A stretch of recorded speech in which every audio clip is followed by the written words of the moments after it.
Smart Bourse vous est présenté en partenariat avec Arthur. La gestion des plus fortunés, enfin pour tous.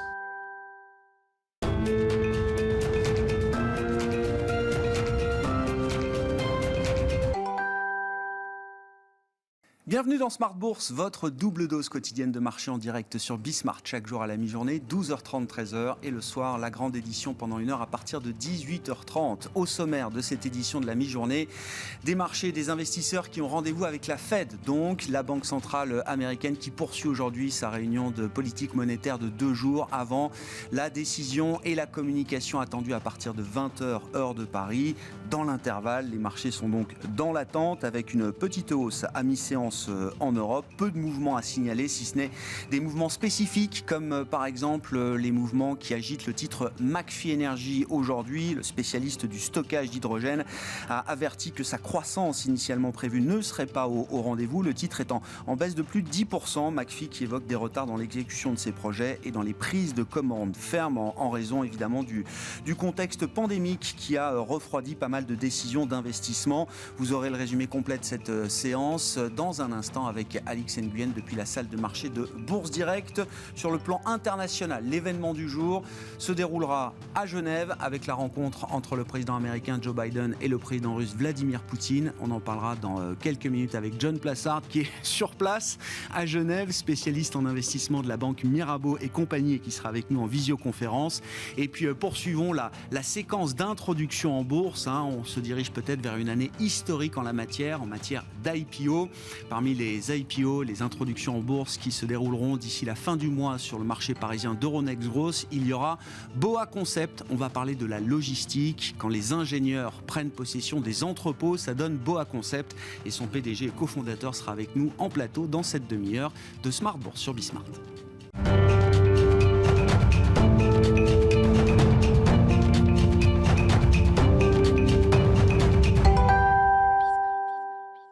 Et c'est donc du vert sur les marchés européens à mi-séance en attendant la Fed. Les infos clés du jour, c'est avec Alix Nguyen depuis la salle de marché de Bourse Direct. La bourse de Paris est hésitante à la mi-journée, un CAC 40 qui oscille autour de l'équilibre dans l'attente de la décision de la Fed. Jérôme Powell s'exprimera ce soir, il fera part des prévisions économiques de celle-ci.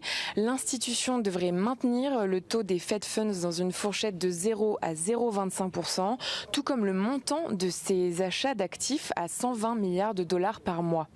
Mais alors que les places financières mondiales évoluent sur des plus hauts historiques, l'enjeu pour les investisseurs sera de savoir à quel moment un éventuel changement de cap de ce programme d'achat d'actifs pourrait être enclenché. S'agissant du pétrole, les cours du brut évoluent de nouveau en hausse, soutenus par des perspectives de reprise de la demande. Du côté des valeurs à suivre, le directeur général de Suez, Bertrand Camus, va quitter le groupe. Il a annoncé qu'il ne le dirigerait plus après la cession d'une partie de ses activités à Veolia et son rachat par un consortium de fonds. Total Energy a conclu un partenariat avec Green Investment Group, filiale de l'Australien Macquarie, et le groupe écossais Renewable Infrastructure Development Group. Il s'agit de pouvoir répondre au prochain appel d'offres écossais pour l'éolien en mer. LVMH et Google Cloud ont créé un partenariat. Il doit permettre d'accélérer l'innovation et de développer l'intelligence artificielle à partir du cloud. Le groupe italien d'énergie Edison, détenu par EDF, prévoit de vendre une participation de 30 à 49% de sa division d'énergie renouvelable à un investisseur financier. Crédit Suisse a préparé ses premières demandes d'assurance pour les pertes qu'essuient ses fonds, des pertes liées au groupe financier en faillite Greensill Capital. McPhy Energy table pour le premier semestre sur un chiffre d'affaires en baisse à 5 millions d'euros. L'entreprise estime que la croissance du chiffre d'affaires sur l'ensemble de l'exercice 2021 pourrait s'avérer limitée. CD Projekt ressort son jeu Cyberpunk 2077. Son lancement en décembre dernier avait échoué du fait de multiples bugs. Et puis le groupe belge de grande distribution Colruyt a publié hier un bénéfice net annuel en légère baisse à 416 millions d'euros. Le groupe estime qu'il lui sera difficile d'atteindre en 2021-2022 un niveau de résultat net consolidé équivalent à celui de l'année écoulée. Alix Nguyen qui nous accompagne en fil rouge tout au long de la journée sur Bismart depuis la salle de marché de Bourse Direct.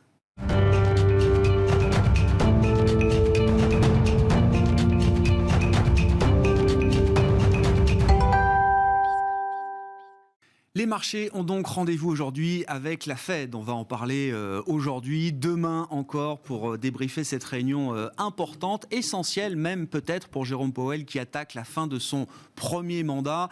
Et c'est John Plassard qui est avec nous en visioconférence depuis Genève, spécialiste en investissement de la banque Mirabeau et compagnie pour évoquer ce sujet de la Fed. John, oui, forcément il faut en dire un mot, parlons peu, parlons bien. Où est-ce que vous placez les enjeux de cette réunion qui semble importante quand même pour les investisseurs avant le démarrage de la période estivale, John?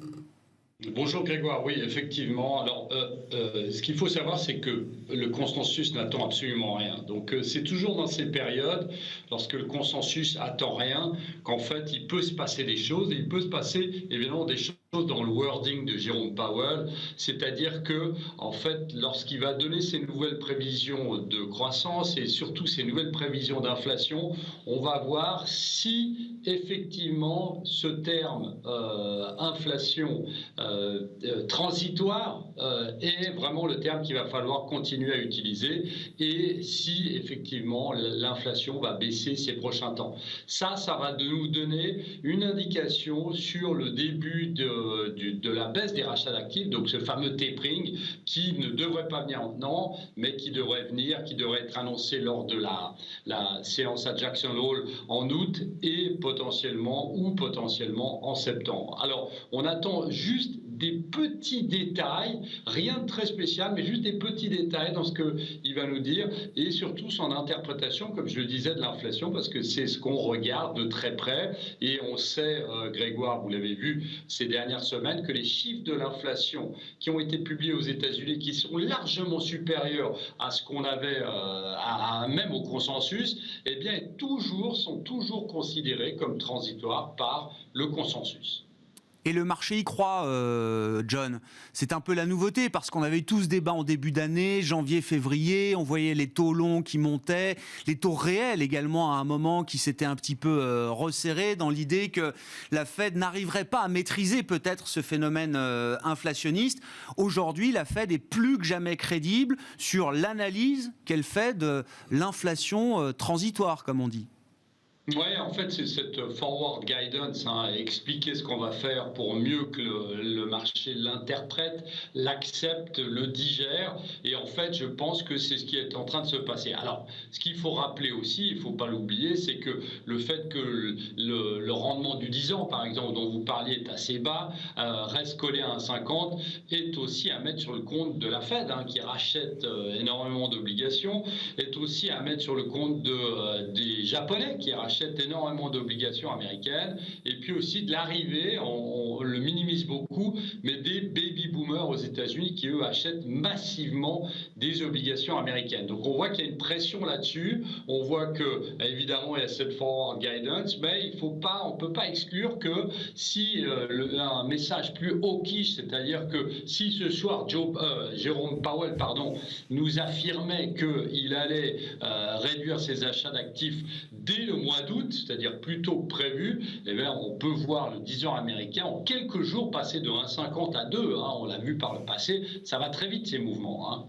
Bon, on suivra évidemment cette réunion, et c'est vrai qu'on le résume de cette manière. Si cette réunion est ennuyeuse, ce sera un grand succès pour la Réserve fédérale américaine d'une certaine manière. Vous citiez Joe Biden. Parlons évidemment de Joe Biden qui poursuit son summer camp européen, sa tournée européenne. Il y a eu le rendez-vous du G7 le week-end dernier, un sommet avec l'OTAN en début de semaine. Hier, c'était le sommet entre l'Union européenne et les États-Unis. Et aujourd'hui, donc, la grande rencontre entre Joe Biden et Vladimir Poutine à Genève, là où vous vous trouvez, John. De manière globale, qu'est-ce que vous retenez un peu de ces grandes rencontres internationales qui se déroulent depuis plusieurs jours, sachant qu'il y a beaucoup de sujets qui sont brassés, qui sont sur la table, mais si on essaye de se focaliser sur les sujets qui sont pertinents d'un point de vue de marché, qu'est-ce que vous retenez à ce stade? Et puis, deuxième question, qu'est-ce qu'on attend de ce rendez-vous entre Joe Biden et Vladimir Poutine?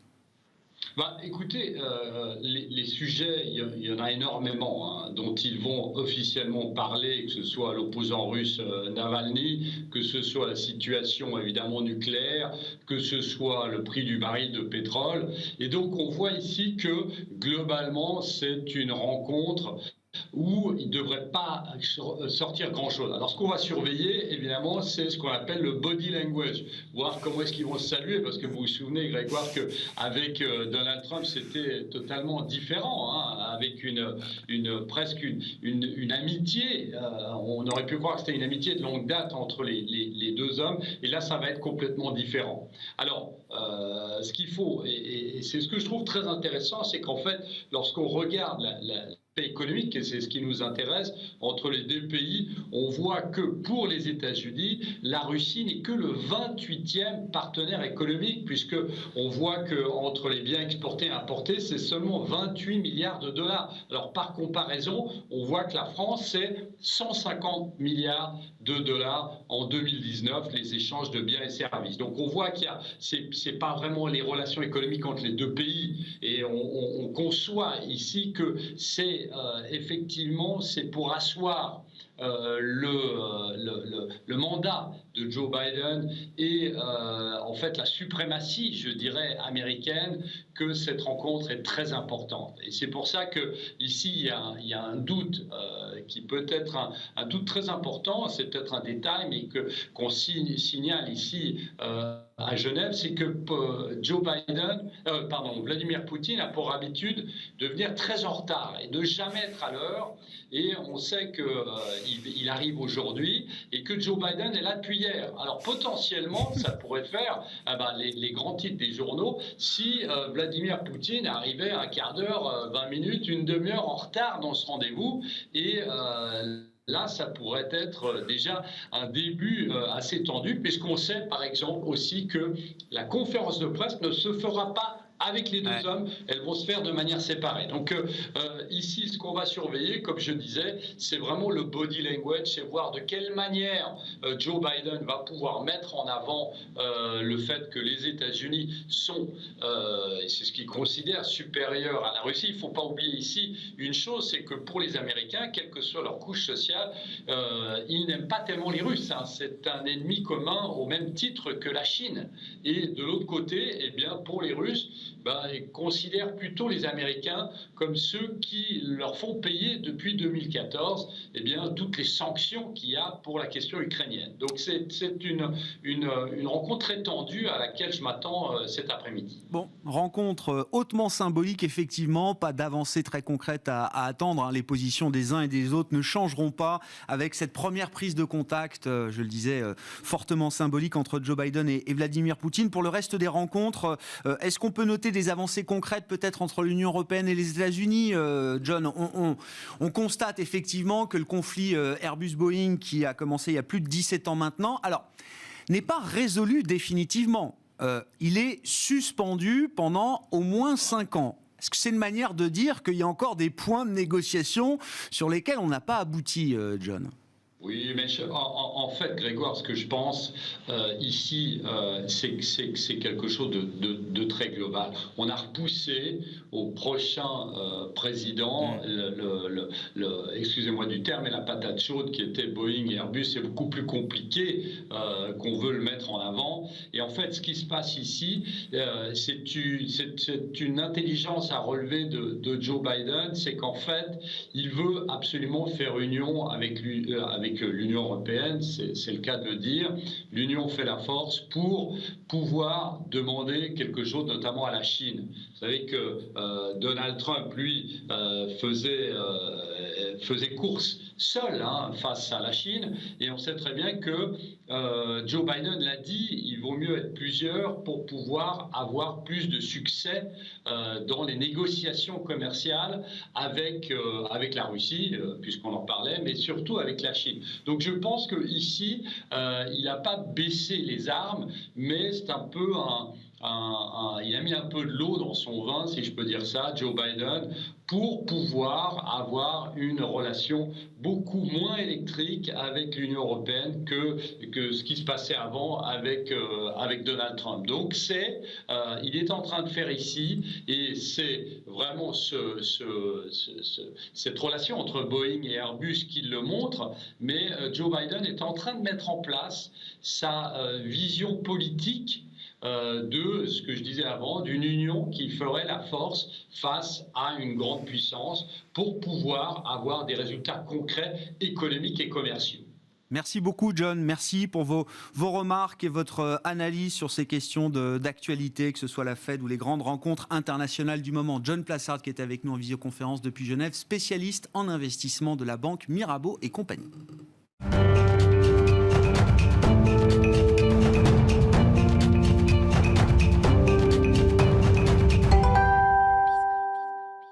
Et c'est donc l'une des nombreuses introductions en bourse qui vont animer prochainement le marché parisien d'Euronext et d'Euronext Growth en particulier. On parle de logistique avec Jean-Lucien Rascle, le PDG et cofondateur de Boa Concept, à mes côtés en plateau. Jean-Lucien Rascle, bonjour et bienvenue. Bonjour. Vous serez coté le 29 juin prochain. Boa Concept sera coté le 29 juin prochain sur Euronext Growth avec l'ambition de lever entre 4,5 et 5 millions d'euros. La société a été fondée en 2012 dans la région stéphanoise. Vous êtes localisé à Saint-Étienne, je crois, Jean-Lucien Rascle. Et donc, vous participez à la révolution des entrepôts. Vous êtes une boîte d'ingénieurs, vous êtes vous-même ingénieur, vous venez du monde du logiciel, je crois, Jean-Lucien Rascle, et vous attaquez donc depuis 2012 aux infrastructures logistiques dans les entrepôts. Qu'est-ce que vous apportez à cette révolution des entrepôts, Jean-Lucien Rascle ? Dans les entrepôts, ou plutôt les plateformes de préparation de commandes, nous apportons en fait des équipements qui vont permettre de faire les transferts des colis, des bacs, et faire le stockage automatisé de ces bacs. Et par rapport au marché traditionnel, en fait, nous apportons un atout indispensable pour les acteurs du e-business, c'est la possibilité de modifier ou de déménager leur installation. Et ça, avec des coûts sans surcoût en fait par rapport à une installation traditionnelle.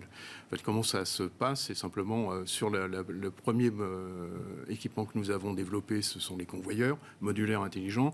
Alors, juste, on voit quelques images, évidemment, mais voilà, c'est l'idée de ces grands tapis, c'est ce que vous appelez ces convoyeurs modulaires aujourd'hui en l'occurrence. C'est ça. En fait, là, vous voyez une vidéo de réalité virtuelle qui est un avant-projet pour un de nos clients. Et donc, c'est ce qu'on présente en complément des plans. C'est beaucoup plus compréhensible et on voit un peu mieux ce qui se passe.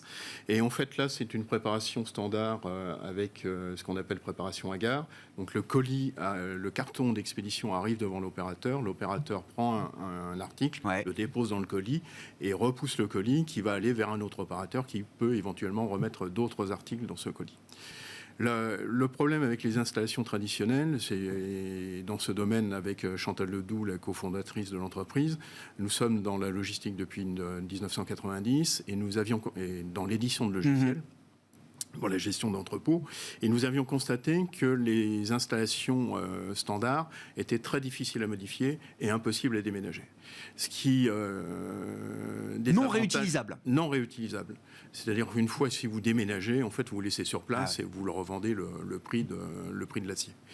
Et donc, nous avons voulu pallier à ce problème qui est quand même assez énorme, en faisant des éléments qui ont de l'informatique embarquée, de l'intelligence artificielle embarquée, et qui se reconnaissent entre eux quand vous les branchez. Vous n'avez pas de câblage, vous avez simplement à les poser les uns derrière les autres. En fait, c'est du chemin de fer électrique. Vous posez vos éléments, des éléments droits, des courbes, des aiguillages. Tout ça se reconnaît entre eux, dialogue entre eux. Quand un élément envoie un colis vers un autre, il envoie aussi les informations dont il dispose à l'autre élément, donc ça suit toute la chaîne. Donc vous gagnez énormément de temps lors de l'installation. Vous donnez le droit à l'erreur, en fait, à un moment donné, ou au droit au changement d'avis. Et donc ça, c'est vraiment les premiers avantages initiaux de ce modèle. Comment vous mesurez ce gain, d'ailleurs, enfin, comment vos clients mesurent ce gain ? C'est-à-dire, c'est un gain de temps. Une infrastructure comme la vôtre, elle peut être déployée dans un temps imbattable, par exemple, par rapport aux infrastructures passées, existantes ? Par rapport aux infrastructures, déjà en termes de démarrage, on va 2 à 3 fois plus vite qu'une installation. Alors, on a toujours toujours il y a toujours de la mécanique. Moi, je parle toujours d'informaticiens qui utilisent de la mécanique, ce qui nous différencie du monde traditionnel. Et ça, il faut toujours le bouger. Mais derrière, le démarrage se fait quasiment en très peu de temps. Il y a un peu de paramétrage à faire pour dire dans quel sens ça se déplace, mais c'est à peu près tout. Et donc ça permet en fait de modifier. Alors c'est un inconvénient pour nous, c'est que du coup le client il va investir pour le besoin immédiat. Et donc ça limite un peu notre chiffre d'affaires immédiat. Par contre, comme le client, mais c'est dans la décision d'investissement du client, comme il sait que votre infrastructure est flexible, adaptable, modulable. Oui.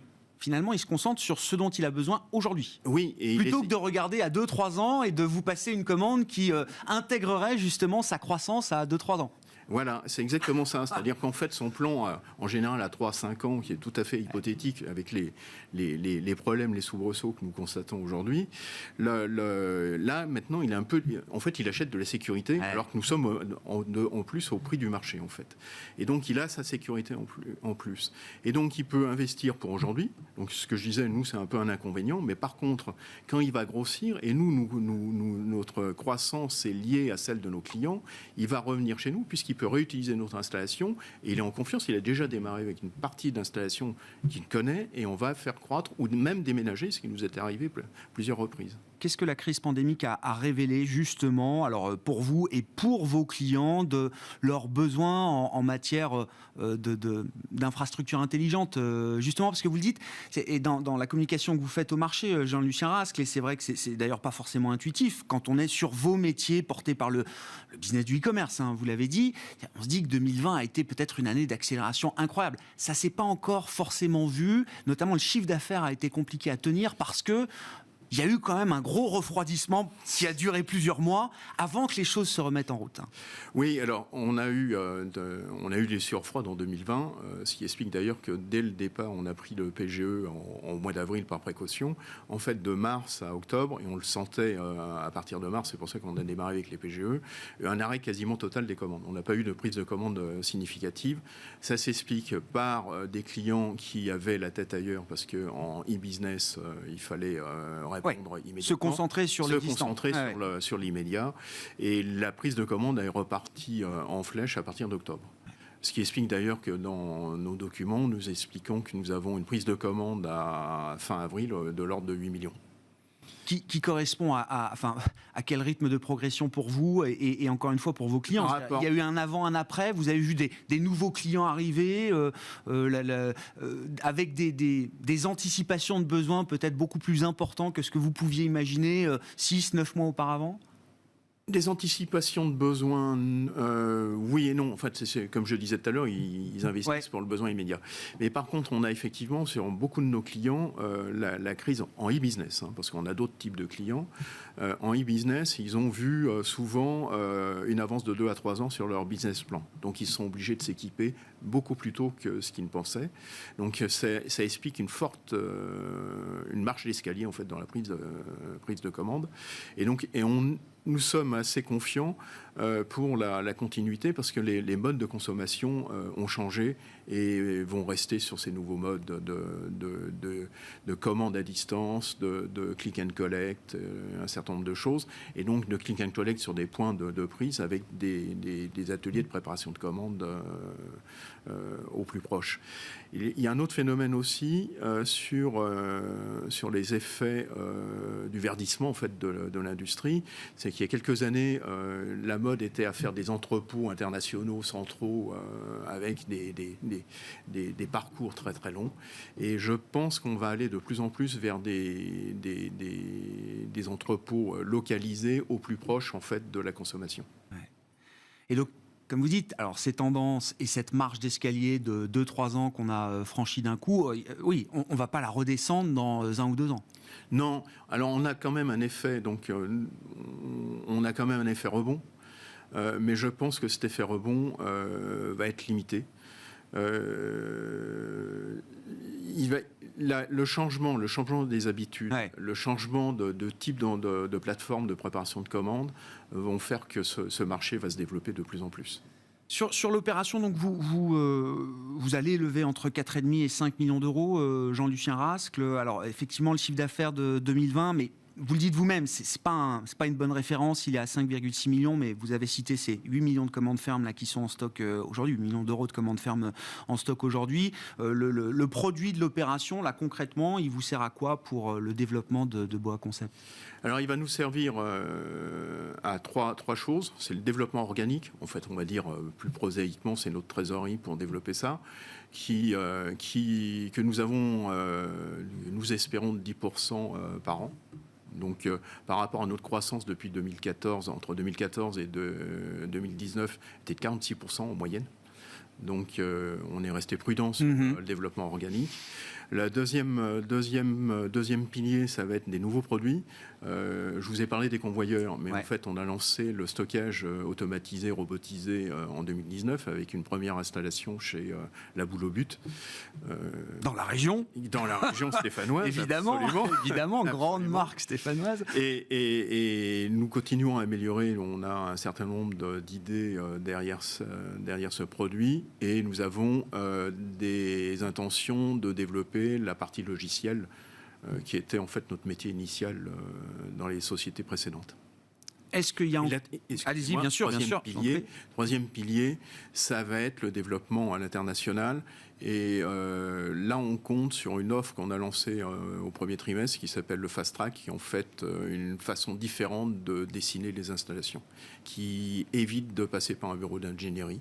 Donc ça nous permettrait d'attaquer les marchés via des partenaires sans bureau d'ingénierie.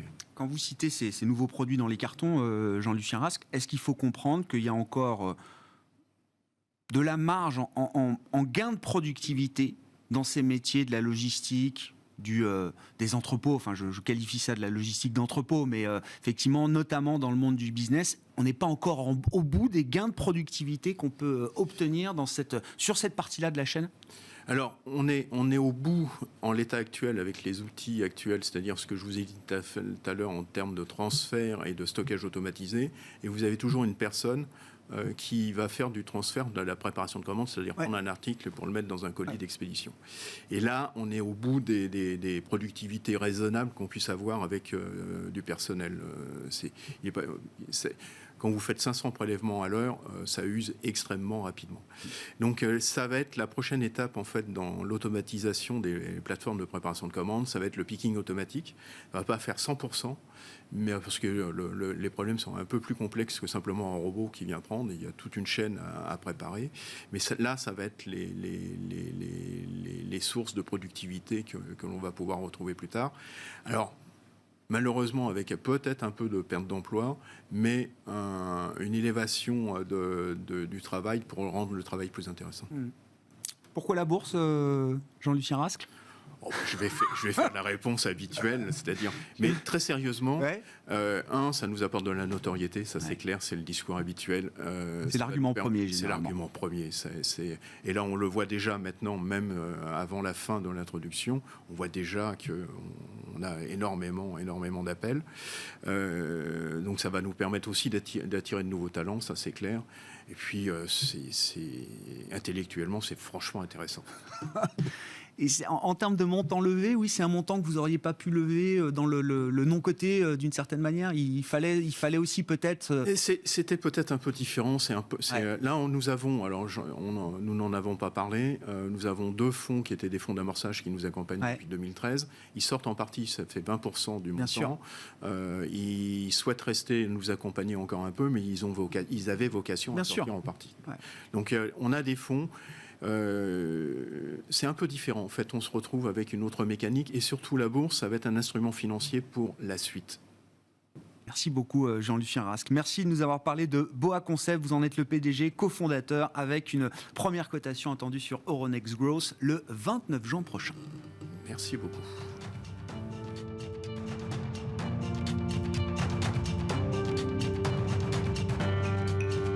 Smart Bourse vous a été présenté en partenariat avec Arthur, la gestion des plus fortunés, enfin pour tous.